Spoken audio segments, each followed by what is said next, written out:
If you're feeling overwhelmed, then the reason you're feeling overwhelmed is because you're caught up in the stories that your mind is telling you.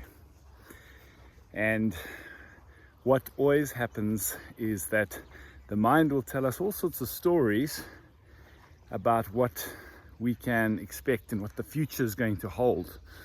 But these are just stories because the future hasn't happened yet. And that future could be in an hour's time, or it could be tomorrow, or it could be 10 years from now.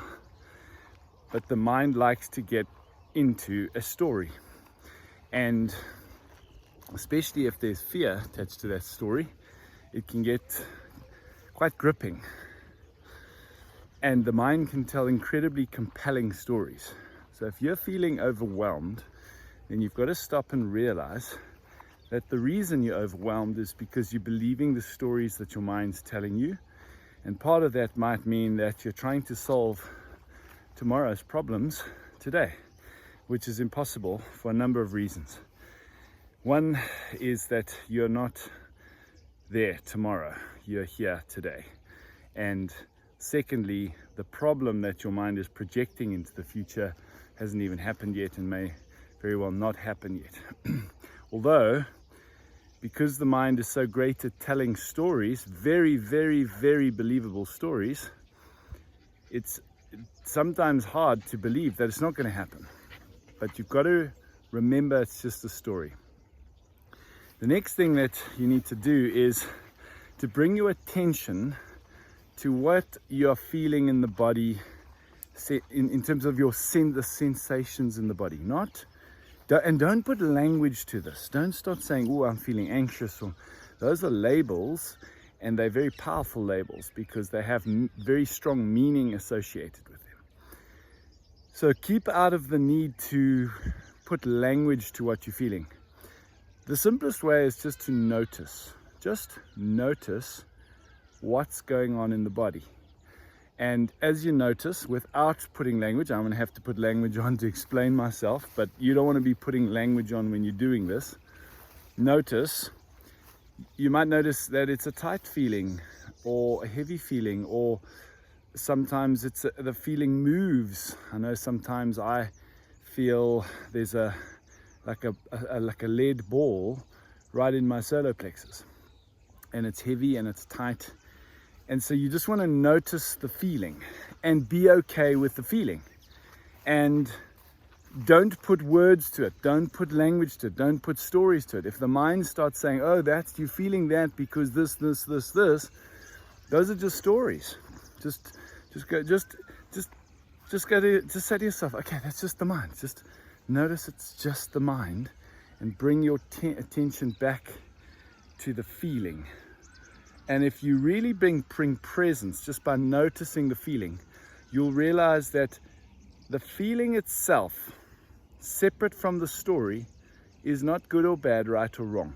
It may feel intense, it may even feel uncomfortable, but it's not right or wrong. It's just a quality of feeling. Just like today, it's a bit drizzly, another day it's sunny, another day it's storming.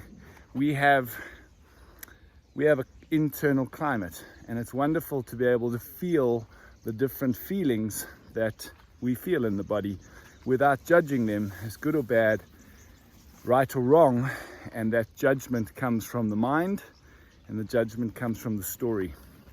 When you bring your attention to the feelings and notice them with presence, what will happen is you will become okay with feeling that feeling. And that's the point, is become okay with what you're feeling. And when you become okay with what you're feeling, often the feeling will change. But the goal is not to change the feeling. The goal is not to relax the feeling. The goal is to feel the feeling without judgment. And when you do that, you start to release and let go of the inner turmoil that's happening on the inside.